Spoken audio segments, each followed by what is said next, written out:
प्रिय श्रोताओं, किसी कवि ने क्या खूब कहा है, नारी स्वभाव न जाने कोई, कसम खाकर सती बन जाए।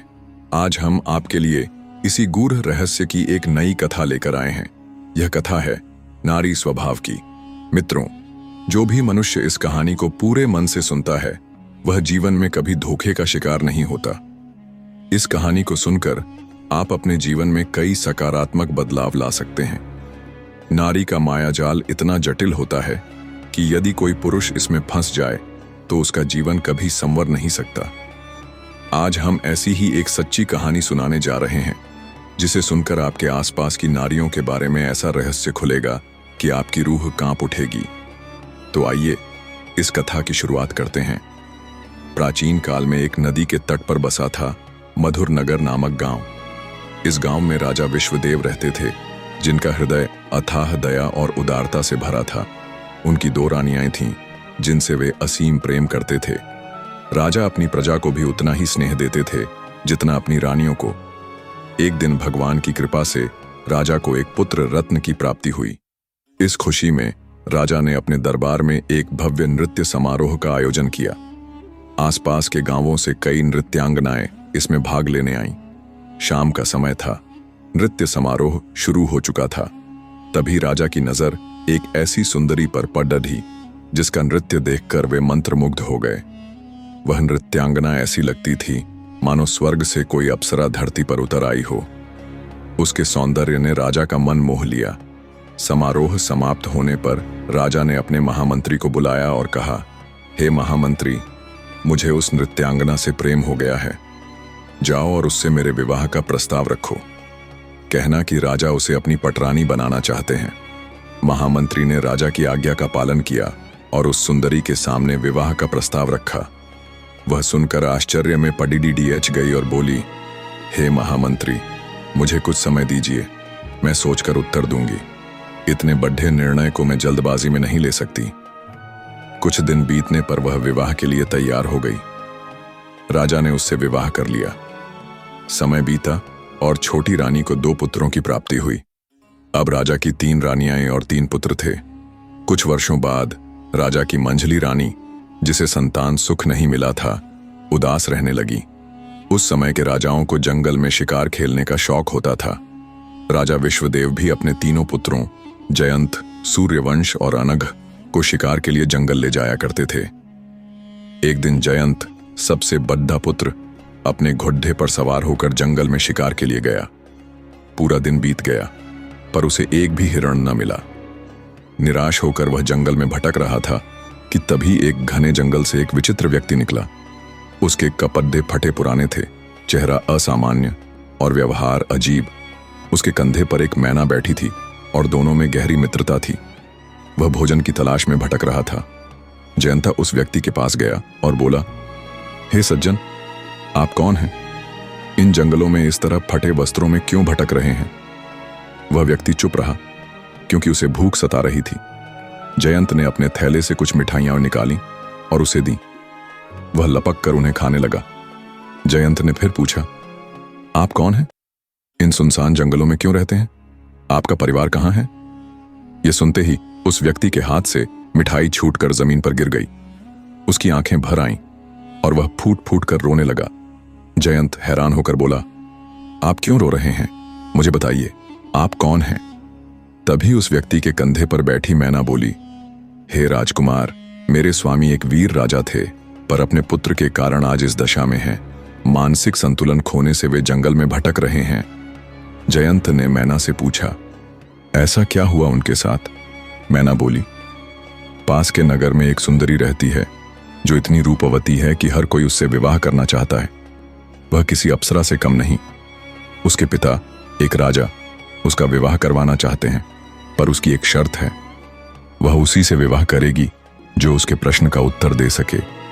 जो उत्तर न दे पाए उसका सिर कटवा दिया जाता है। मेरे स्वामी का पुत्र भी उसी के चक्कर में मारा गया। इस सदमे ने उनके मानसिक संतुलन को छीन लिया और उनका राज्य भी उस स्त्री के कब्जे में चला गया। यह सुनकर जयंत के मन में उस राजकुमारी का विचार घर कर गया।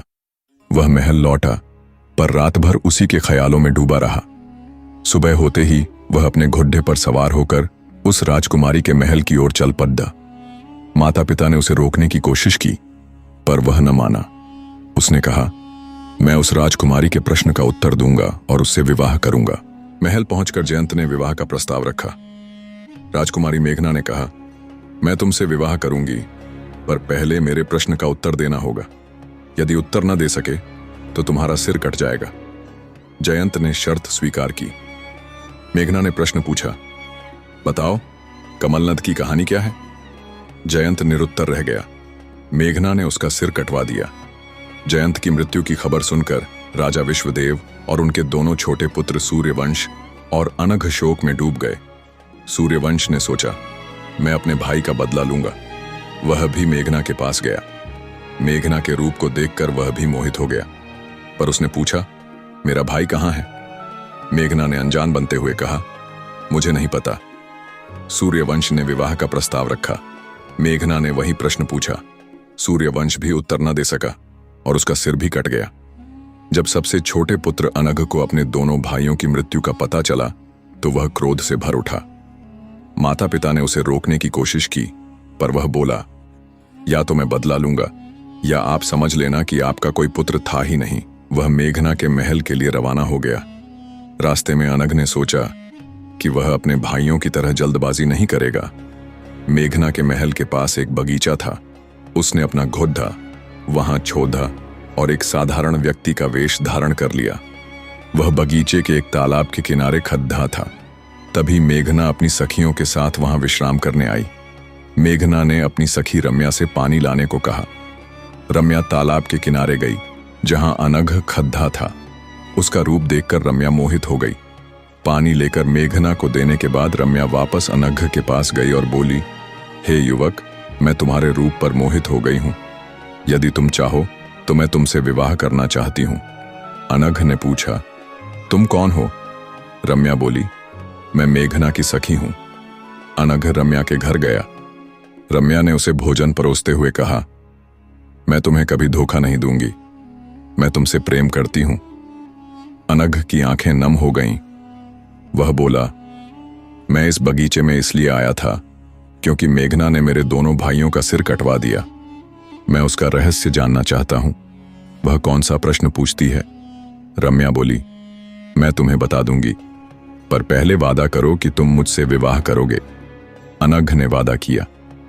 रम्या ने बताया, मेघना हर किसी से यही पूछती है कि कमलनद की कहानी क्या है। इसका उत्तर केवल एक साधु जानता है जो मेघना के राज्य में रहता है। मेघना उसी से प्रेम करती है और उसी की सलाह पर यह प्रश्न पूछती है। अनघ ने पूछा, क्या तुम्हें इसका उत्तर पता है? रम्या बोली, नहीं, पर वह साधु जरूर जानता है। रम्या ने अनघ को दक्षिण दिशा में एक गुफा की ओर जाने की सलाह दी जहां एक बूढ़ा शेर रहता था। उसने एक तलवार और घोड़ा देते हुए कहा, इस तलवार से शेर के लिए भोजन ले जाना, वह तुम्हारी मदद करेगा। आगे समुद्र आएगा जिसे पार करना होगा। अनघ ने रम्या से वादा किया कि वह लौट कर आएगा और उससे विवाह करेगा। अनघ दक्षिण की ओर बढ़ा। गुफा में बूढ़ा शेर मिला। अनघ ने उसके लिए भोजन रखा। शेर ने खाना खाया और अनघ का साथी बन गया। रात में अनघ ने गुफा के पास आग जलाई। शेर उसके पास बैठ गया। अगले दिन दोनों समुद्र तट पर पहुंचे। वहां एक व्यापारी अपने सैनिकों के साथ सामान लाद रहा था। अनघ ने उसे अपनी कहानी सुनाई और समुद्र पार करने की विनती की। व्यापारी ने मना कर दिया, पर अनघ के सोने के सिक्कों और हार के लालच में उसने अनघ को नाव पर जगह दे दी। 15 दिन बाद अनघ एक नगर में पहुंचा जिसका नाम कमल था। वहां के राजा का नाम नद था। अनघ ने देखा कि वहां नृत्य और संगीत की सभाएं लगती थीं। वह चुपचाप सभा में बैठने लगा। कुछ दिन बाद राजा नद की नजर उस पर पड़े ढी। उन्होंने पूछा, तुम कौन हो? यहां क्या चाहते हो? अनघ बोला, मैं संगीत गाना चाहता हूं। अनघ ने ऐसा मधुर गीत गाया कि सभा वाह वाह कर उठी। राजा नद प्रसन्न होकर बोले, जो मांगोगे वह दूंगा। अनघ ने कहा, मुझे केवल कमल नद की कहानी सुनाइए। राजा नद के चेहरे पर पसीना छलक आया। उन्होंने कहा, तुमने यह क्या मांग लिया? मेरा साम्राज्य मांग लेते, वह दे देता। इस कहानी को सुनाने के बाद मैं तुम्हारा सिर कटवा दूंगा। अनघ ने शर्त स्वीकार कर ली। राजा नद ने सभा खाली करवाई। उनके आदेश पर नौकर एक सुंदरी को लाए जिसके कपद्धे फटे थे और हाथ पैर बेदियों में जकधे थे। वह चल भी नहीं पा रही थी। राजा बोले, मैं ही नद हूं और यह कमल है। यह हमारी कहानी है। उन्होंने बताया कि एक बार शिकार के दौरान उनकी नजर कमल पर पड़ी। वह बगीचे में अपनी सखियों के साथ थी। दोनों एक दूसरे पर मोहित हो गए। कमल ने उनसे विवाह का प्रस्ताव रखा। उसके माता पिता ने मना किया, पर कमल की जिद के आगे उन्हें मानना पड़ा। विवाह के बाद कमल नद के साथ उनके महल आई। कुछ दिन बाद नद ने देखा कि कमल हर रात उन्हें नींद की दवा देकर जंगल में एक साधु से मिलने जाती थी। एक रात नद ने खाना नहीं खाया और कमल का पीछा किया। उन्होंने सुना कि कमल साधु से कह रही थी, अगली बार मैं नद के खाने में जहर डालकर उन्हें सदा के लिए सुला दूंगी। साधु ने नद को देख लिया। कमल ने चिल्लाकर कहा, ये मेरे पति हैं, इन्हें मार डालो। नद और कमल सुधा का युद्ध हुआ। साधु ने नद को दबोच लिया। कमल तलवार लेकर उनकी छाती पर बैठ गई। तभी एक कुत्ता आया और कमल पर हमला कर नद की जान बचा ले। साधु भागकर मेघना के राज्य में छिप गया। कहानी सुनाकर नद बोले, अब तुम्हारा सिर कटेगा। अनघ ने कहा, पहले बताइए, मेघना ने उस साधु को अपने राज्य में क्यों छिपाया? नद यह जवाब न दे सके। उन्होंने अनघ को छोड़ डस दिया और कहा, मेरे राज्य में दोबारा न दिखना। अनघ मेघना के महल पहुंचा। उसने विवाह का प्रस्ताव रखा। मेघना ने कहा, मेरे प्रश्न का उत्तर दो, वरना तुम्हारा सिर कटेगा। बताओ, कमल नद की कहानी क्या है? अनघ ने कहा, मैं कहानी सुनाऊंगा, पर तुम क्रोध पर काबू रखना। अनघ ने पूरी कहानी सुनाई, कैसे कमल ने साधुनी के वश में होकर धोखा दिया। मेघना को विश्वास न हुआ। वह साधु के पास गई। अनघ भी पीछे पीछे गया। मेघना ने साधु से पूछा, तब कौन हो? साधु घबरा गया। मेघना समझ गई कि वह वही साधु है। साधु बोला, मैंने किसी की जान नहीं ली, वे लोग जंगल में कैद हैं। वह अनघ और मेघना को उस जगह ले गया जहां सभी कैद थे।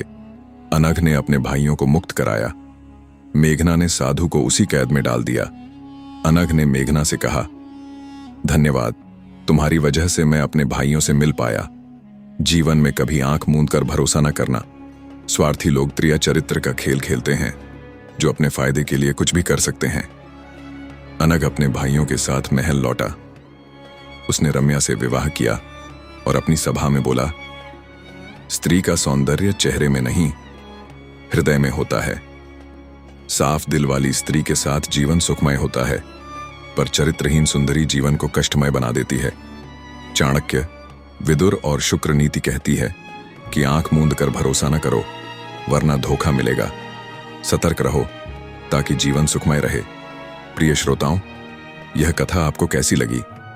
यह कहानी हमें सिखाती है कि सच्चाई और सतर्कता ही जीवन का आधार है। अपने दिल के करीबियों की सच्चाई को परखें ताकि धोखे से बचा जा सके।